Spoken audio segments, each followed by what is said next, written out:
So the magic that happens is something you can't find anywhere, that because everything's so overproduced. I was always surprised when I started working on TV shows how produced they were. Like, I was like, well, right, that segment there will be funny on its own. We don't even have to worry about it. And they're like, what do you mean? Every single thing has to be written out. Someone's job's on the line. I used to work in morning radio, and you'd be really surprised how much everything is orchestrated in morning radio. Even the call-ins most of them are fake.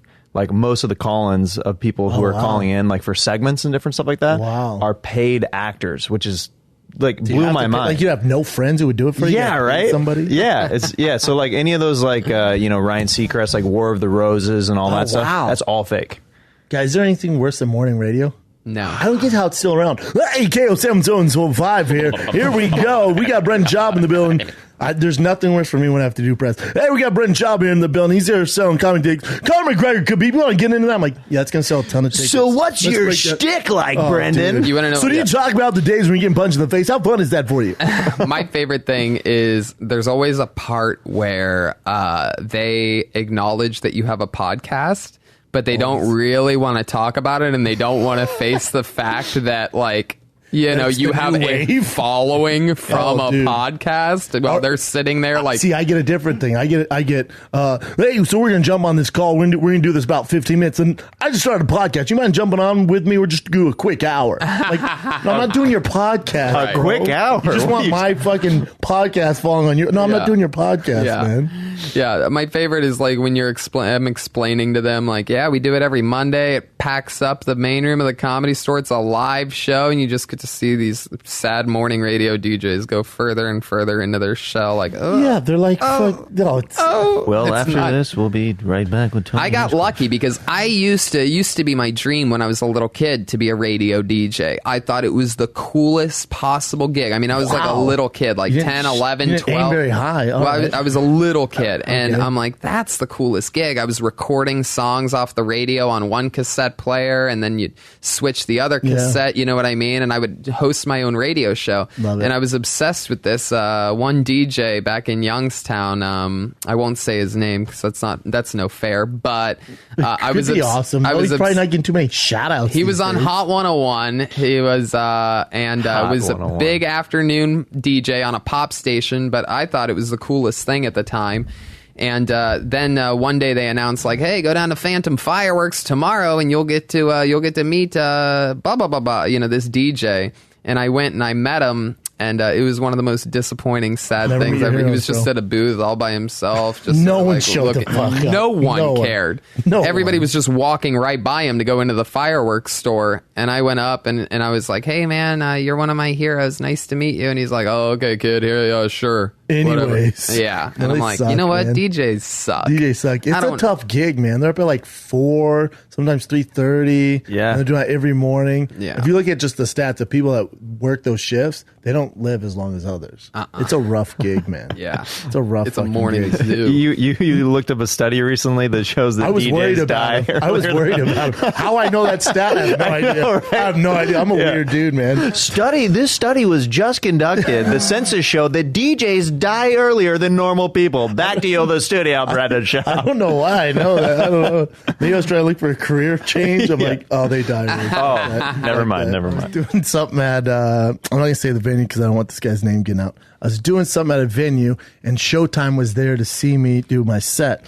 And the show was supposed to start at 9:45, and it's 10:45, and I'm like, I'm the only comic in the back. I'm like, what the fuck? And the lady around the joint goes, oh, there's no one here. We need you to go out there, MC, and just do an hour. What?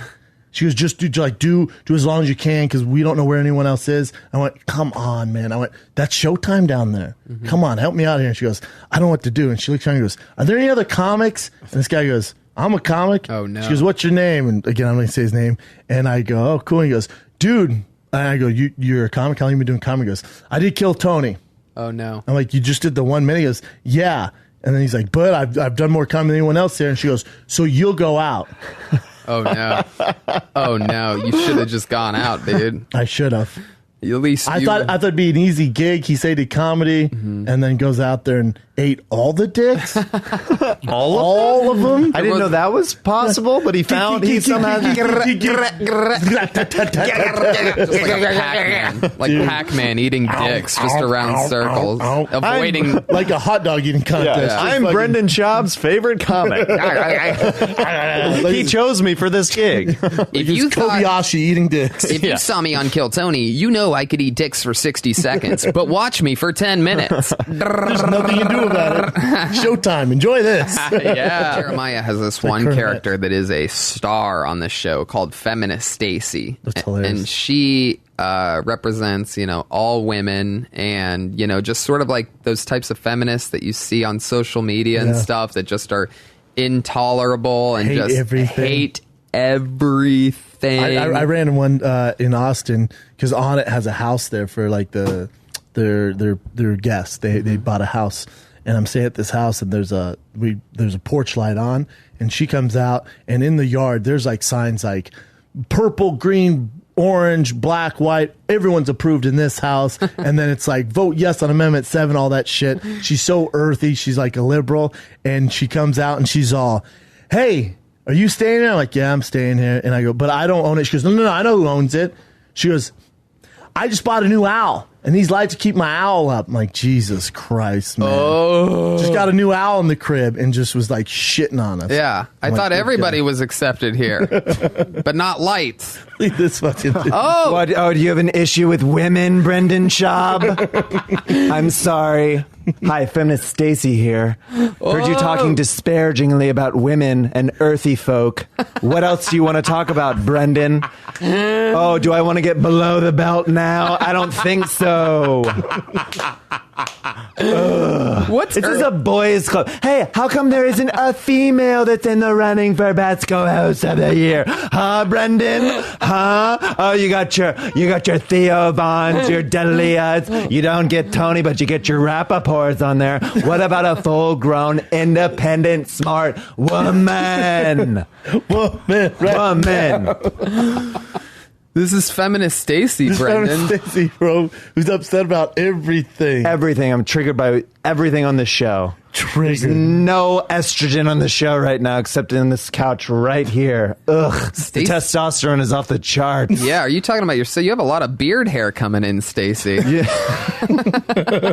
Stacy, you need to shave. All right. Stacey, sorry that I'm a full-grown woman and I let my body free. You should see my pits. I'm completely unshaven. And guess what? Yes, my pubes are a mess, Brendan, because guess what? As a woman, I can keep them if I want. It is my body, my choice. Yes, I have nipple hair too, but you will not see them. Not today. Unless I want to, because I could free the nipple right now. That is my choice as a woman. If I want to protest it, that's me. Oh my God. It's unbelievable. Sweating, man. The only thing that's nice and womanly in here is the way that Brendan is sitting right now. This is beautiful. This is how it's nice to see your camel tail popping out the bottom of those jeans. It's beautiful. Let it free, Brendan. Let everything go below the belt that needs to be out there. Camel tail. Camel tail. Yes. Look at that. Oh, fuck. It's like the fighter in the skid down there. Oh, man. I'm sweating, bro. That looks like the lady who had the owl next door to the house. You're keeping him up. He needs his rest. I get an idea. Don't buy a fucking owl. Yeah. Who does that? Who does that? Man. Yeah, you're making me sweat, Jeremiah. Stacy, you are out of control today. Yeah, sorry. I just wanted to drop by Fighter and the kid. You're lucky Brian's not here. He'd be all over you, Stacy. Oh. Hashtag me too. Oh, I'm sure there would be a Me Too movement, and I would report his ass immediately. Yeah, he'd put it in your low-budget movie. Okay, you know what? This is enough. I don't know how much more I can take of this. Feminist Stacy, out. Oh, Feminist Stacy. Feminist Stacy. Wow. What do you think of the state of comedy today? Strong? Strong, over-examined. Over-examined? Yes. What does that mean? I'm tired of them talking about comedy and talking about us like we're poets and shit. Yeah, God, I agree with that. We're not Allen Ginsberg. We're a bunch of assholes. I fucking agree. We're a bunch of clowns that learn just enough about every subject to make fun of it and then stop reading. I agree. You read more than any comic I know. I do. Most of us, borderline, full-blown morons. I've said this. Well, you're all awesome. You are a classic example of very smart and all the great things. But it's when we start taking, like I watched a little bit of, I haven't seen the show, but I'm dying up here. God bless Andrew Santino and Eric Griffin, all my friends who are on it.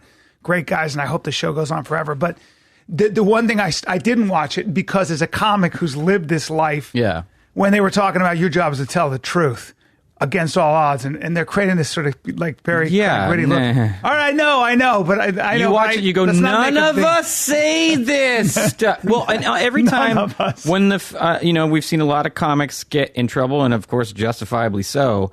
And whenever I read a lot of the stuff, they're like, this person was anointed as the top guy. I'm like, not by us. No. We don't have those conversations. No. The New York Times, NPR, the Huffington Post, you dorks decided someone was the voice of a generation. Fuck and we're you. like, what are you talking about? Correct. They just transcribed their farts. What are you doing? Read a real book. That's so true. Why are you doing this? A comic's job is to shed light on the truth. I don't know about that at all. You make me laugh, motherfucker. 2% of the time. Yeah. Chris Rock, hold him accountable. He's the guy. Chris Rock tells, what I say about Chris Rock? Chris Rock is right. Yeah. Almost all the time. Yeah. Like, but the rest but of not that. It's still not the deepest. Like you're going to get a deeper read on things, all things race if you read Ta-Nehisi Coates and then Thomas Sowell. You would never base your knowledge on a single source. You'd be a moron if you did. Yeah. But you're pinning down these people like, well, they're the voice of comedy. What are you even saying? I'm so glad you're saying. What are you even talking about? I haven't had anybody articulate. There's so many voices of comedy. Yeah. And that's what's great about it. But it's being overanalyzed. So let us just go to our joke corner like idiots. Because that's what we are. True, man. Well, when you get on the road, people are paying a lot of money to see you. Make me laugh, motherfucker. And that's what they should demand. Yeah. I'll try to say something. My last special, I'm getting too old not to say something. I'm getting too old not to care enough about. I read too much not to have a point of view. Right, yeah. And I try to let that sort of, I do it generally where I will comment on the destructive elements of the certain general things. Conversation. Sure. So that's going to seep its way in. Yeah. But don't look to me. I'm not your Do not guru. stand there and think that you are.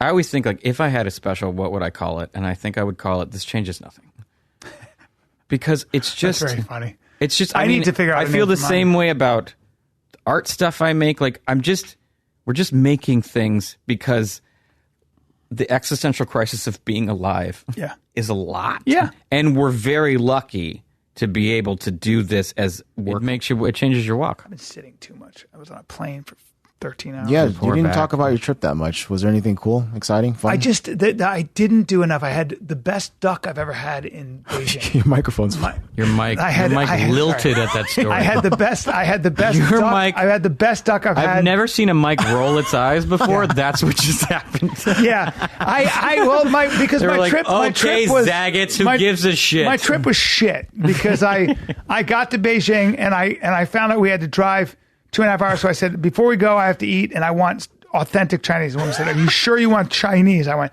I want real Chinese. She goes, because we can go to McDonald's. I go, listen to me. I want Chinese food. So we went to this Chinese restaurant. They had bullfrog stew. Wow. They had duck feet in mustard, wasabi. They had turtle soup. And they had small turtles or big turtles in soup. Come on, with guys. the shell. Poor turtle. They had then they had chicken viscera. So you had chicken guts. So you got to remember, China has a lot of people to feed, and we went through famine. You use so all of it. You eat everything. You use all of it. You eat everything. And then I had pork, and like you think it's pork, it's something heavily spiced Hunan shit that's heavily spiced. A medley. You don't know what you don't know the meat. Medley. You don't know. She said, she goes, you don't know what you're eating. You It's just never a know. medley. And vegetables, but I have to say that it's good. Like you're going to eat some spicy shit. My skin didn't like it. My skin didn't like it. My skin hated it, but because I get psoriasis, so everything blew up. Stop but flirting. I know, it's hot. But having said that, and then we drove to Tianjin, which is a sprawling city of 10 million at least. Shoved into a space as big as Glendale. Yeah, and things on a movie set in Tianjin or in China in general, are not the smooth running machine that is Hollywood. A lot of people don't know because they're not experienced. The film industry is about 10 years old, so there's a lot of glitches. There is no air conditioning, and it's 95 degrees inside. You're in a suit. Humid. It was a very intensely uncomfortable. Yeah, and then when I went to the old part of Tianjin, well, there is no real old part. There's some architecture built by the British back in the day, but that's all been turned into shops that are selling the things you see on Hollywood Boulevard. And it was so hot, and I went and ate dumplings at a street restaurant, a place where you go. Yeah. And even the woman I was with, who was Chinese, who was from Beijing, was like, I can't eat this stuff. Now, it was tough. Let me so ask you bottom this. line is, Tianjin is not, it is a, again, this is from a Westerner who only saw very little of it. But from what I could tell, when you walk around, you're just seeing, no, you spell it Tiangin. You just see it's giant buildings. It's a vertical experience. Yeah. It's concrete everywhere. And it's not the prettiest place. What I've do you ever been net to. after taxes for that job? Like, what'd you bring home? Was it worth that? No. Okay. Yes, but it's my friend's movie. Good time. Oh, yeah. Megan Fox, Josh Duhamel, the great people. Oh, great. Love them. But Josh Duhamel. shooting in China is an experience, and it's going to be different, and it's going to be it's going to have its challenges.